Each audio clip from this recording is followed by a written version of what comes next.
আসসালামু আলাইকুম, সবাইকে স্বাগত জানাচ্ছি। প্রতিবারের মতো আজকেও আমরা আলোচনা করব অ্যাডভান্স ইংলিশ স্ট্রাকচার। আজকে আছি আমরা ৩০তম পর্বে। আজকের আলোচনা হচ্ছে এমন কিছু বাক্য যেখানে আমরা কোনো কিছু কেউ করবে বা করো, কাউকে আমরা বলছি তুমি নিজে করো এবং অন্যকে করতে দাও। এই ধরনের বাক্যগুলোকে আমরা কিভাবে ইংরেজিতে বলবো সেটা নিয়ে আলোচনা করব।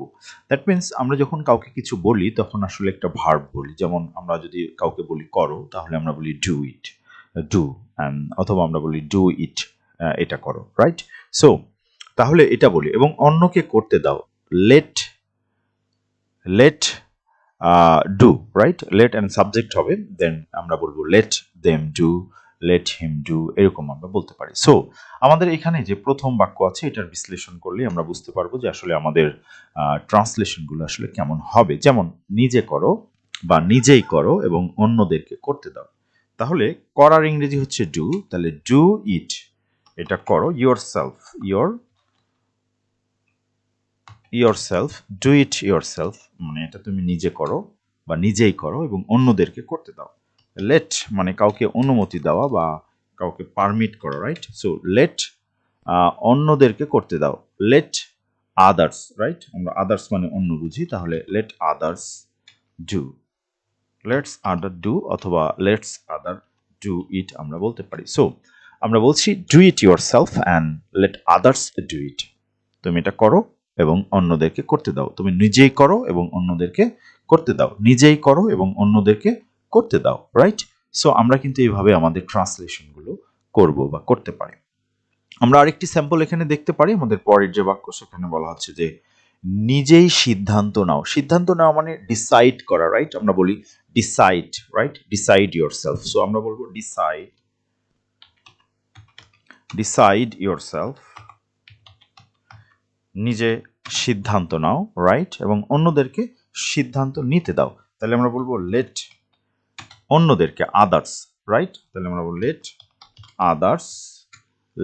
Others decide, right?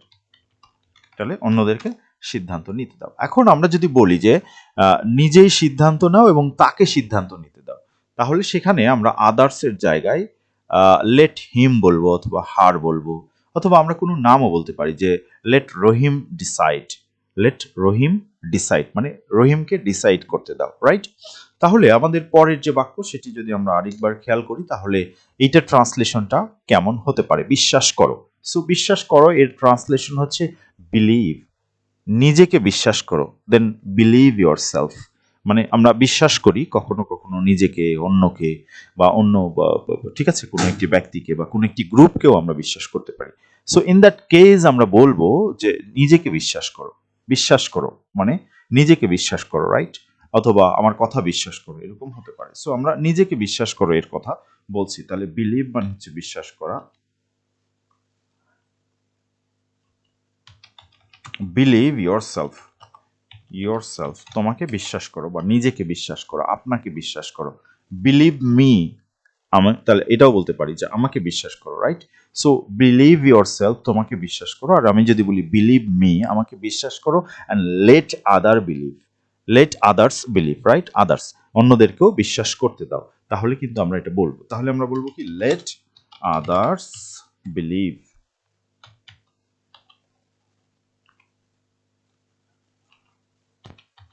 ঠিক আছে? তুমি বিশ্বাস করো এবং অন্যদেরকে বিশ্বাস করতে দাও।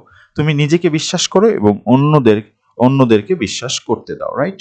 তুমি নিজেকে বিশ্বাস করো এবং অন্যদেরকে বিশ্বাস করতে দাও, এরকম অর্থে কিন্তু আমরা এটা ব্যবহার করতে পারি। সো আমরা এখানে যেটা বলবো পরের যে বাক্য সেখানে হচ্ছে নিজেই শিখো। শেখার ইংরেজি হচ্ছে লার্ন, তাহলে আমরা বলবো learn your self, right? Your self, নিজে শিখো এবং অন্যদেরকে শিখতে দাও। তাহলে লেট আদার্স লার্ন, অন্যদেরকে শিখতে দাও, লেট আদার্স লার্ন, রাইট? মানে তুমি নিজে শিখো এবং অন্যদেরকে শিখতে দাও, এরকম আমরা বলবো। এরপরে আমরা পরের যে বাক্য সেটি আমরা দেখছি নিজেই ভাবো এবং অন্যদেরকে ভাবতে দাও। এটা ট্রান্সলেশন কি হবে তোমরা নিশ্চয়ই করতে পারবে। So try it and pause the video and try it and write down on comment section. আমরা এটা বলতে পারি যে নিজেই ভাবো, আমরা যদি করে দেওয়ার জন্য বলি তাহলে এখানে ভাবো মানে চিন্তা করো, রাইট? সো থিঙ্ক, নিজেই ভাবো, থিঙ্ক ইয়োর সেলফ। হ্যাঁ, থিঙ্ক ইয়োর সেলফ। তাহলে আমরা কি বলবো? আমরা বলবো think your self. Think your self, নিজেই ভাবো এবং অন্যদেরকে ভাবতে দাও। তাহলে আমরা বলবো লেট আদার্স বিলিভ। ঠিক আছে, sorry, think, let others think, মানে চিন্তা করো এবং অন্যদেরকে চিন্তা করতে দাও, ভাবো এবং অন্যদেরকে ভাবতে দাও। সো এই ছিল আমাদের মোটামুটি স্ট্রাকচার।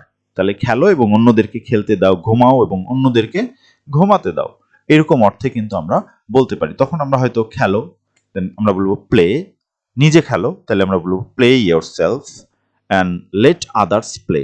ঠিক আছে, এবং অন্যদেরকে খেলতে দাও।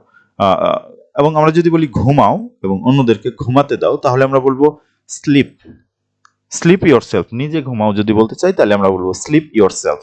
আর যদি শুধু ঘুমাও বলতে চাই যে শুধু ঘুমাও, তাহলে আমরা বলবো sleep and let others sleep. অথবা আমরা বলতে পারি যে ঘুমাও এবং তোমার মাকে ঘুমাতে দাও। সো আমরা সেক্ষেত্রে বলবো sleep let your mother sleep. Sleep let your mother sleep. নিজে ঘুমাও এবং মাকে ঘুমাতে দাও, এরকম যদি বলি তাহলে বলবো sleep yourself, let your mother sleep. ঠিক আছে, so that's all for today. And আমরা অন্য কোনো টপিক নিয়ে হয়তো পরবর্তীতে আলোচনা করব। সে পর্যন্ত সবাই ভালো থাকবে, সুস্থ থাকবে। আসসালামু আলাইকুম।